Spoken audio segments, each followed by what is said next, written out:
Silla stood in the empty office that had once pulsed with innovation and ambition. The glass doors bore a new company logo, Vantec Solutions, mocking everything she had built. In her trembling hands, she held legal documents that confirmed her worst nightmare.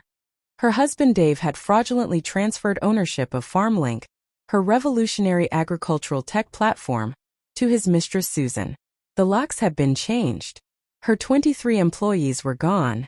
Their desks cleared as if they'd never existed. The servers that connected 50,000 Nigerian farmers to markets, resources, and hope now belonged to someone else. Silla's reflection stared back at her from the darkened glass. A woman who had trusted too much, loved too blindly, and lost everything in a single calculated act of betrayal. The silence was deafening. Her marriage was a lie. Her business was stolen.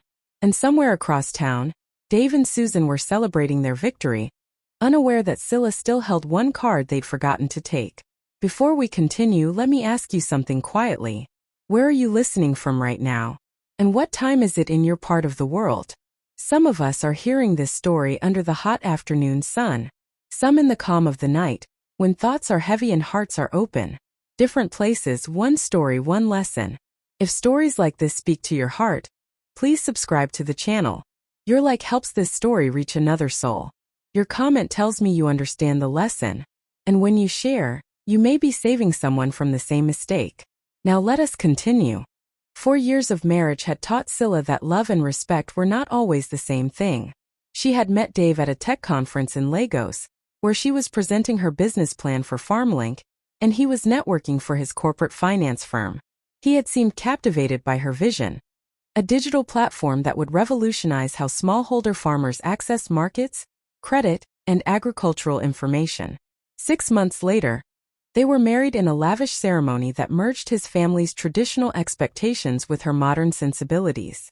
But success changed things. When FarmLink was just an idea, Dave had been supportive, even encouraging.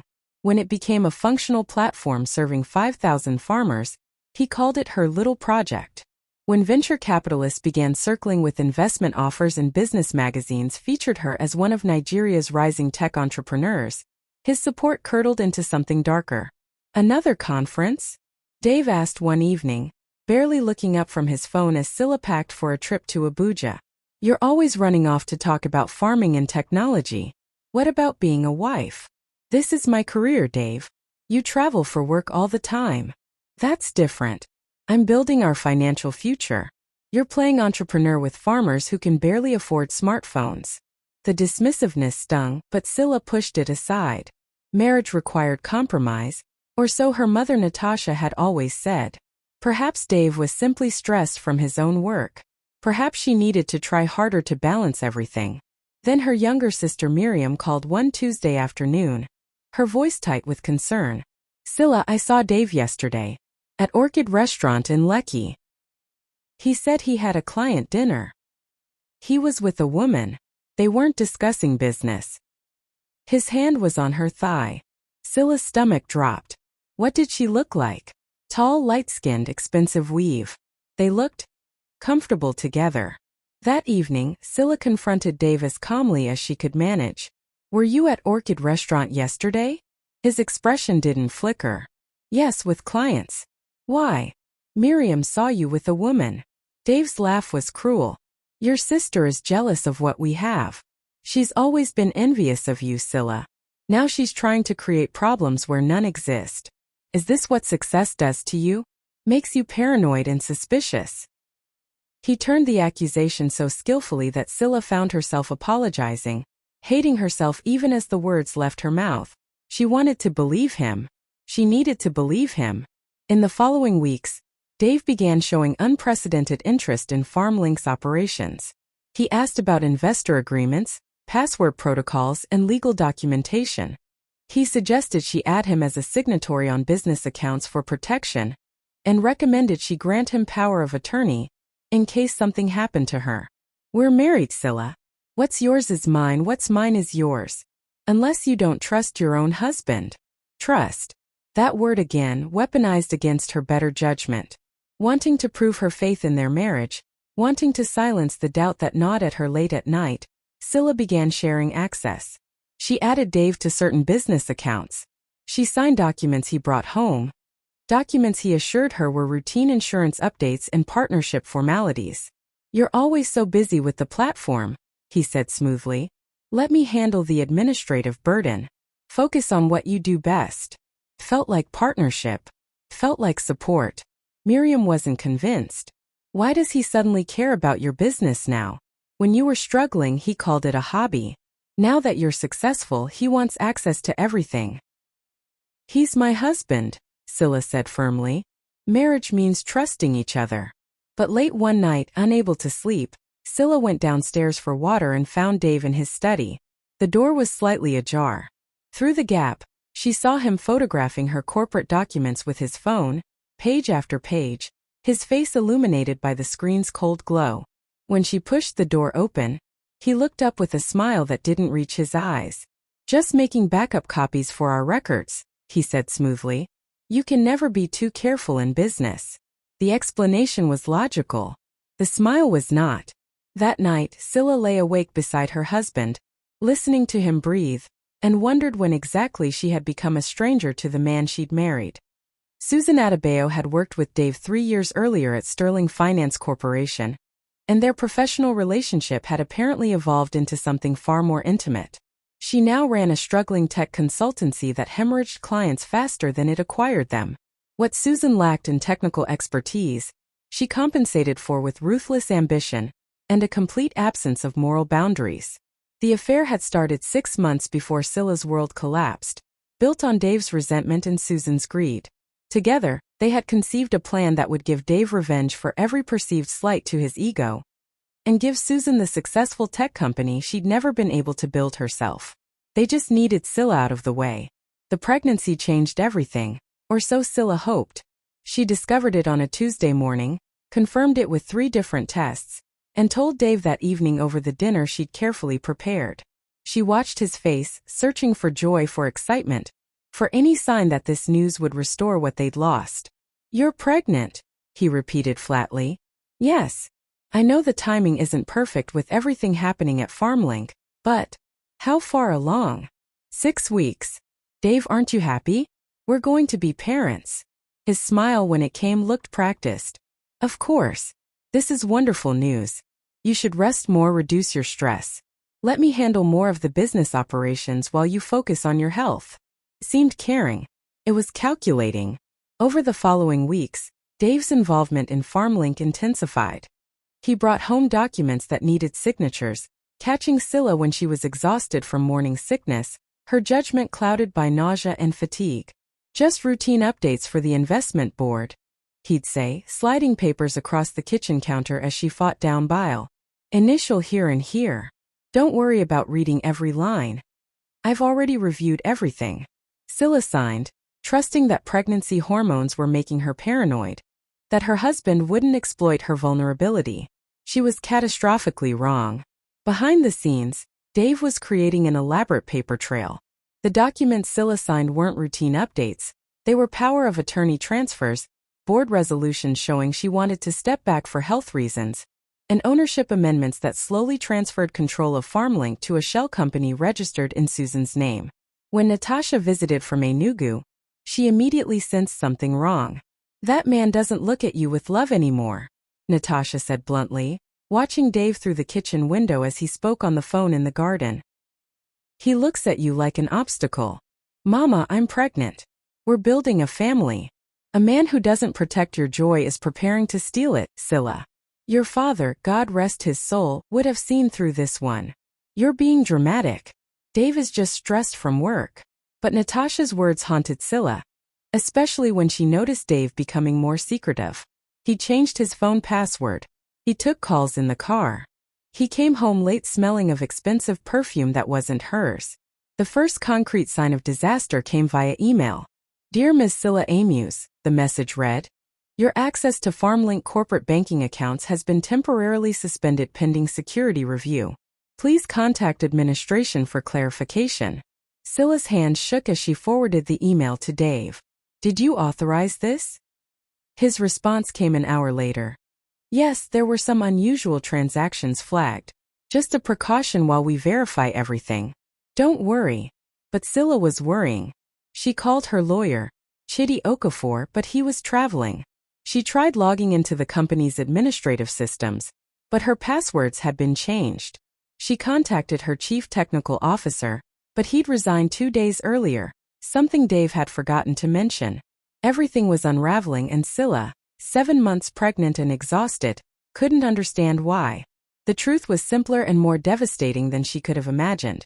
While she grew their child, Dave was systematically dismantling her life's work, transferring it piece by piece to the woman he'd chosen to replace her. That night, Silla woke at 3 a.m. to find Dave's side of the bed empty. She found him in his study again, video calling someone. Through the door, she heard Susan's voice, bright with excitement. 2 more weeks, baby, and everything transfers. Then we can finally be together properly. Dave's response was low, but Silla heard enough. She suspects nothing. The pregnancy keeps her distracted. Silla pressed her hand to her swollen belly and retreated silently to the bedroom, her heart shattering with each step. The morning Silla's world ended started ordinarily enough. She woke early, driven by an inexplicable urgency to visit the FarmLink office. Dave had already left for an early meeting, or so his text message claimed. The first sign of catastrophe was the company logo, where FarmLink's green and gold design had welcomed employees and visitors. A new sign proclaimed Vantec Solutions, in sterile corporate font. Silla's breath caught. Her parking spot, labeled with her name for 3 years, now read reserved, executive management.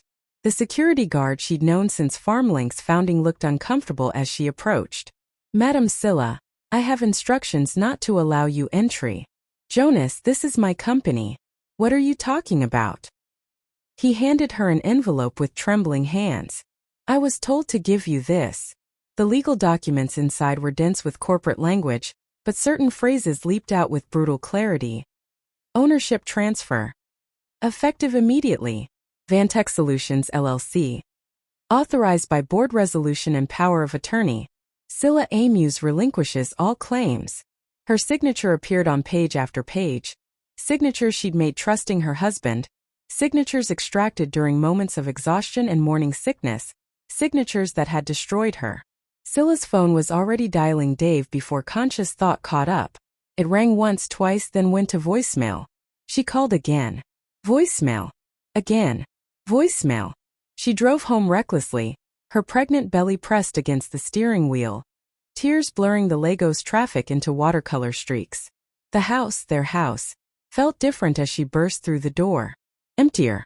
Dave was in the bedroom, calmly packing a suitcase. What have you done? Silla's voice came out strangled. He didn't stop folding shirts. I've taken what I deserve. You were so consumed by your little farming project that you forgot you had a husband. Susan understands what a man needs. Respect, attention, partnership. Susan? The woman from your old firm? You gave her my company. I gave her our company. Everything you built during our marriage is marital property, Silla. I just expedited the division process. His smile was poison. You should thank me for leaving you the house. Those documents, you made me sign them when I was sick, when I trusted you. You signed them willingly. No one forced your hand. Your lawyer will confirm everything was legal. Silla's knees buckled. The room spun. Her hands went to her belly as cramping pain shot through her abdomen, sharp, wrong, terrifying. Dave, something's wrong. The baby. He barely glanced at her. You're being dramatic. You always overreact. The pain intensified, doubling her over. Silla fumbled for her phone and called Miriam, who lived 20 minutes away. Her sister's voice was panicked. I'm coming now. Hold on.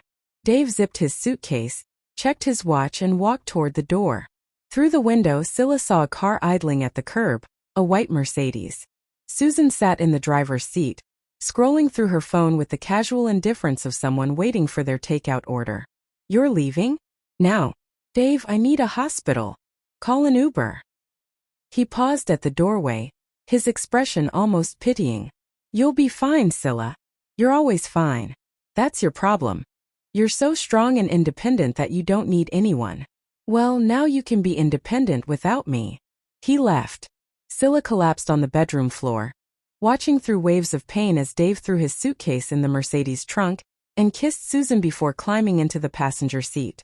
They drove away without looking back. Miriam found her 20 minutes later, curled on the floor in a spreading pool of blood. The hospital was a blur of urgent voices, rushing gurneys and fluorescent lights that burned through Silla's eyelids. She heard the doctor's words as if from underwater. "I'm sorry. Couldn't save the pregnancy, significant hemorrhaging. You're going to need rest." The baby was gone. The company was gone. The marriage was a lie. Everything Silla had built, both in her womb and in the world, had been stolen or destroyed. When she woke in the hospital bed, Miriam was holding her hand, tears streaming down her face. On the bedside table sat Silla's laptop, the only possession she'd thought to grab before leaving the house. It was all she had left. But as Silla stared at that laptop, a cold clarity began replacing the fog of grief.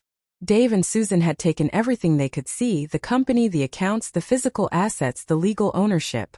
They had overlooked the invisible.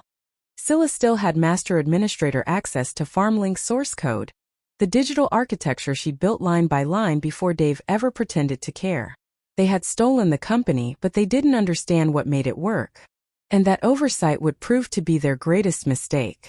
2 weeks after losing everything, Silla sat in her childhood bedroom at Natasha's house in Enugu, surrounded by the debris of her former life. Miriam had brought clothes and essentials from the Lagos house while Dave was out celebrating with Susan.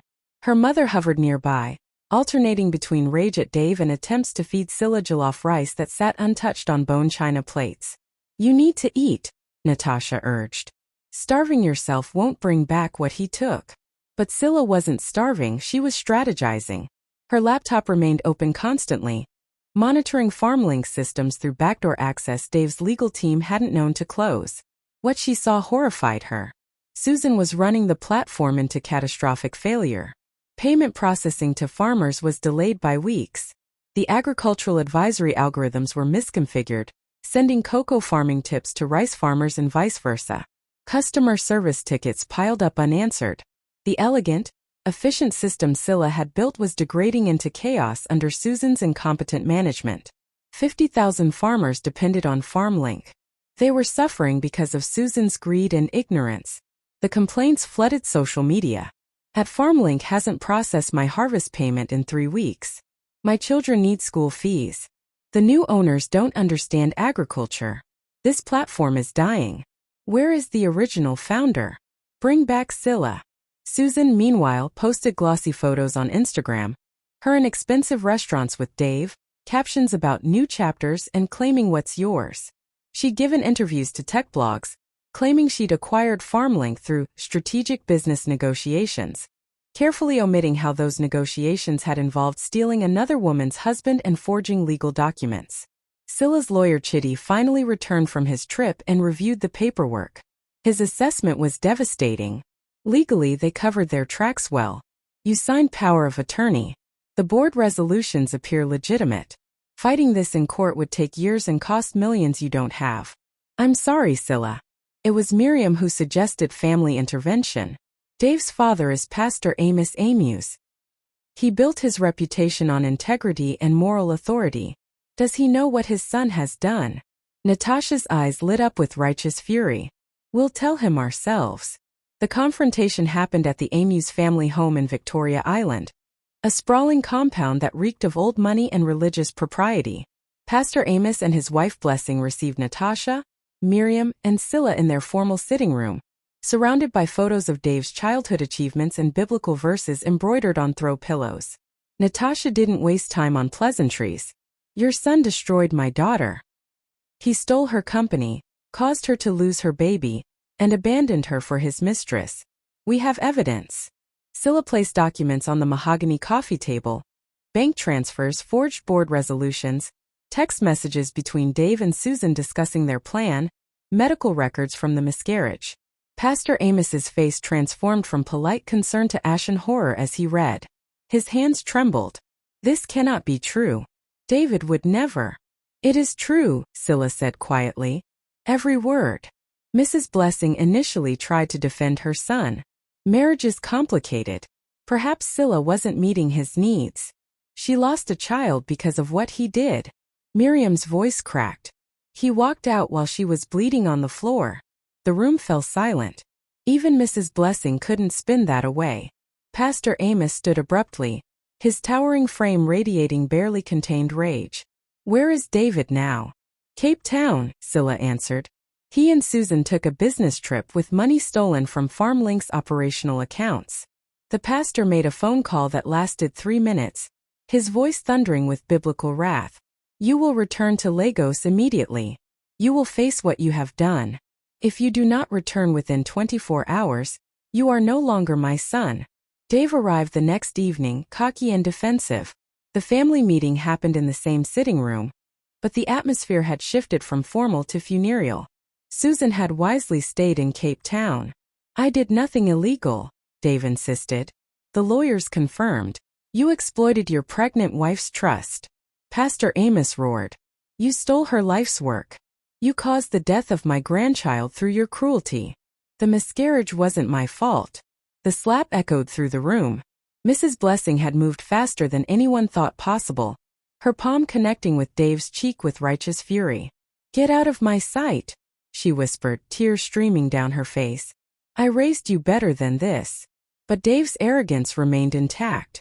Over the following week, he sent messages to Silla that dripped with condescension.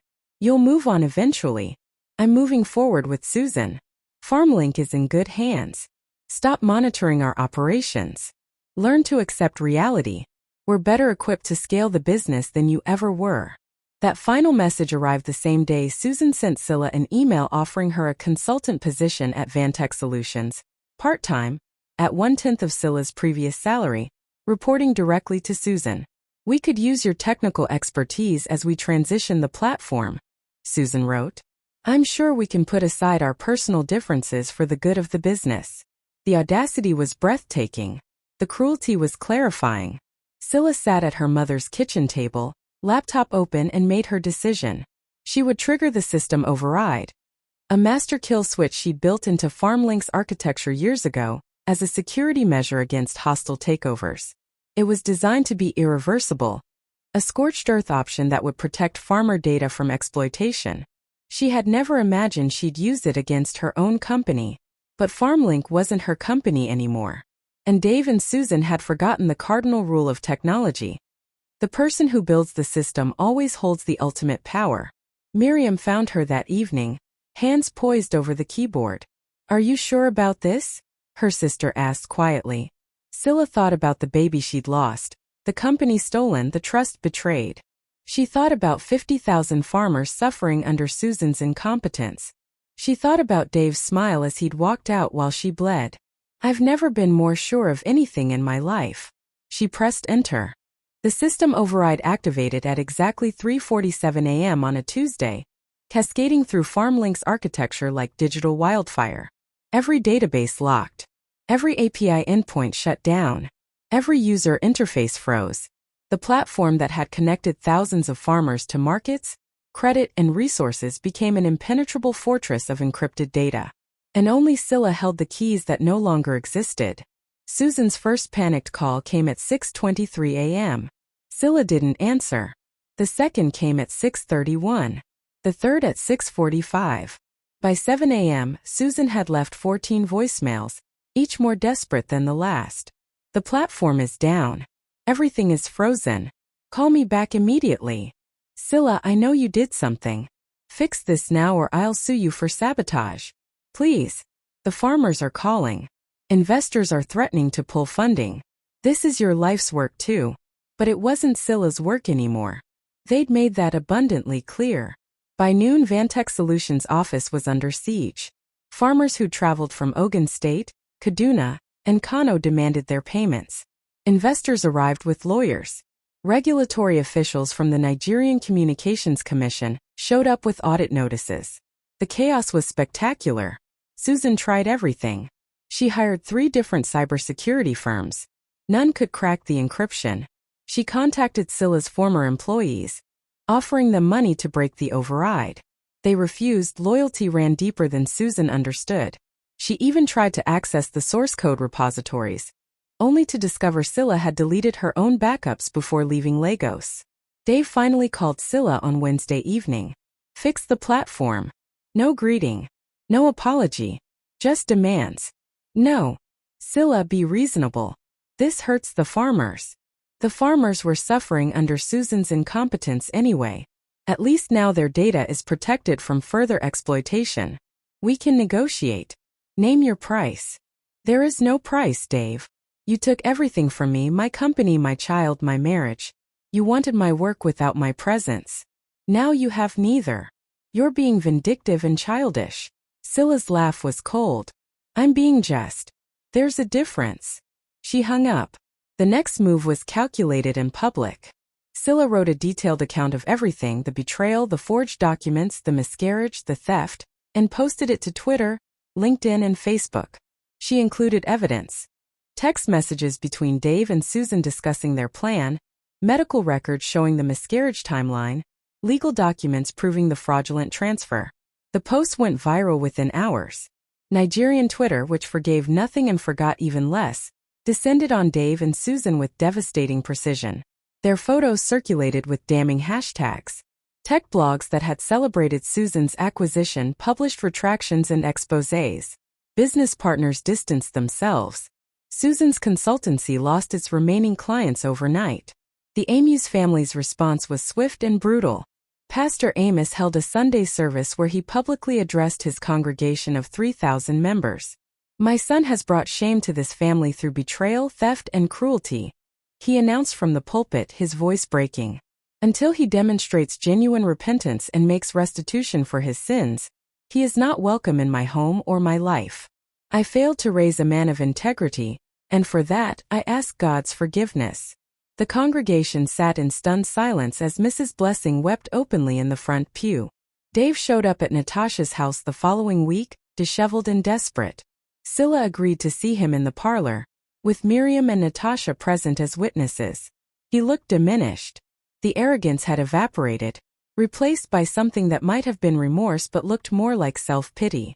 I made mistakes, he began. You destroyed lives, Silla corrected. Susan and I. It's falling apart. The business is drowning in lawsuits. She blames me for the platform failure. My father won't speak to me. My mother cries every time she sees me. Please, Silla, unlock the platform. I'll sign everything back to you. We can fix this. You can't fix what you broke, Dave. You can't resurrect a child who died because you walked away. You can't restore trust that was shattered by calculated betrayal. Then what do you want? Revenge? You have it. I've lost everything too. No, you lost what you stole. I lost what I built and what I loved. We are not the same. Dave's face crumpled. I'm sorry. I'm truly sorry. Silla studied him. This man she'd married, this stranger wearing her husband's face. Your apology means nothing now. Consequences are the only language betrayal understands. She stood, signaling the conversation's end. Dave left defeated. His shoulders bowed under the weight of his choices.